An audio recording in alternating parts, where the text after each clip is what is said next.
Hello મિત્રો, કેમ છો બધા? આશા કરું છું કે બધા મજામાં જ હશો। તો કાલનો વિડીયો અધૂરો હતો એ આપણે આજે પૂરો કરીએ। તો જુઓ તમે ઉપરથી કેવો નજારો દેખાય છે ડુંગરાનો, અને હજુ ઉપર જાશું તો વધારે સરસ દેખાશે। જો આ છોકરીને જરાય થાક લાગ્યો છે। અમે તો બધા બહુ જ થાકી ગયા હતા અને બધા પૂરા ખાતા ખાતા જતા હતા।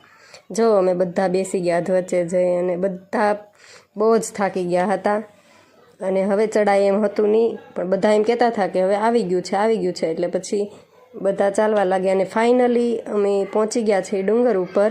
અને જો આરવી માતાજીના દર્શન કરે છે અને આપણે પણ કરી લઈએ માતાજીના દર્શન।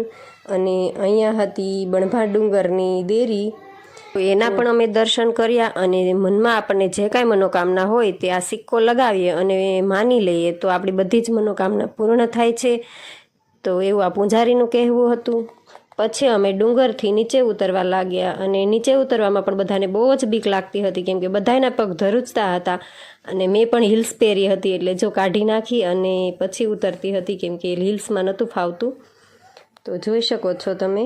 થોડાક નીચે આવ્યા તો ત્યાં આવતા મારા દેર બેઠા હતા આરવીને લઈને, તો એ પણ થાકી ગયા હતા, એટલે મેં કીધું કે લાવો હું આરવીને તેડી અને હવે ઉતરી જાઉં ડુંગર। તો પછી જો અહીંયા હેયાંશભાઈ બધાને આગળ હતા ઉતરવામાં પણ અને ચડવામાં પણ, એને જરાય થાક નથી લાગ્યો અને પેપ્સી પણ લીધી છે પીવા માટે। જો ટાટા કરતા જાય છે અને અમે હતા બધાની પાછળ ચડવામાં પણ અને ઉતરવામાં પણ। અમારા બા પણ ફટાફટ ઉતરતા અને ચડતા અને આરવીને લઈને, મારાથી નહોતું ચડાતું અને ઉતરાતું પણ નહોતું। પછી નીચે આવ્યા તો બધાને લાગી ગઈ ભૂખ, એટલે અમે આપી દીધો મકાઈની ભેળનો ઓર્ડર। તો જુઓ દીદી બનાવે છે મકાઈની ભેળ, બધું સમારી અને તૈયાર રાખ્યું છે। અને આ તપેલીમાં છે મકાઈ બાફેલી, અને અહીંયા નાસ્તા પાણી અને બેસવાની બધી જ વ્યવસ્થા કરેલી છે, તો કોઈ જાતની કોઈને તકલીફ નહીં થાય। અને જો આવી ગઈ છે અમારી ભેળ અને બધા જ મંડાઈ પડ્યા છે નાસ્તો કરવા માટે, કેમ કે બધાને બહુ જ ભૂખ લાગી હતી। આરવી પણ ખાય છે જો, અને બધાએ બહુ જ એન્જોય કર્યું। આ જો ખૂટી ગઈ છે છતાં પણ મારા ભાણીબેન હજુ પણ ડીશમાંથી ગોતે છે અને બધું ચટ કરી ગયા બધા। મજા આવી?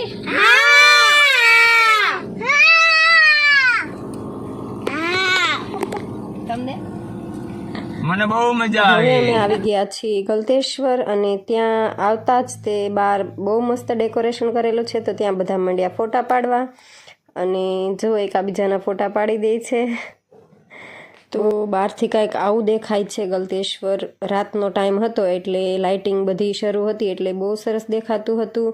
અને સેલ્ફી ઝોન અને બધું બહુ જ મસ્ત બનાવેલું છે, બધું નવું બની ગયું છે, તો એકવાર જરૂરથી આવજો બધા। આ છે બહારનો ગેટ, અને અહીંયાથી અંદર જવાય અને જો લાઇટિંગ અને બધું બહુ મસ્ત કરેલું છે। તો હવે અમે જઈએ છીએ અંદર શિવલિંગના દર્શન કરવા માટે। જો ફોન અલાઉડ હશે તો હું તમને પણ બધાને દર્શન કરાવી। તો જોઈએ આપણે અંદર જઈને। જો અહીંયા બધે તો હર હર મહાદેવ। તમે બધાએ જોઈ જ હશે કે શિવજીની મૂર્તિ એટલી બધી મોટી છે કે આપણી નજર ના પહોંચે, અને રાતના ટાઈમે કાંઈ આવું દેખાય છે ત્યાં મંદિર અને બધું જ। તો અમે બધા ગલતેશ્વર ફરી અને નીકળી ગયા ઘર તરફ। બહુ જ મસ્ત હતું ગલતેશ્વર। જે પણ ફોટાના શોખીન હોય તે જરૂર જાજો ત્યાં। રાતના ટાઈમે જાશો તો તમને બહુ મસ્ત ફોટા પાડવા મળશે। અને પછી રાતે અમે ફટાફટ ફ્રી થઈ અને મારે આપવાની હતી જયંતીને સરપ્રાઈઝ, કેમ કે આજે હતો એનો બર્થડે, તો હું લાવી હતી એના માટે કેક, અને પછી અમે કર્યો birthday celebration.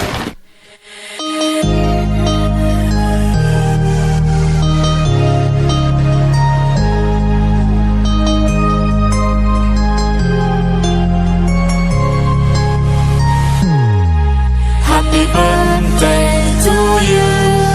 Happy birthday to you. Happy birthday, happy birthday, happy birthday to you. Happy birthday to you.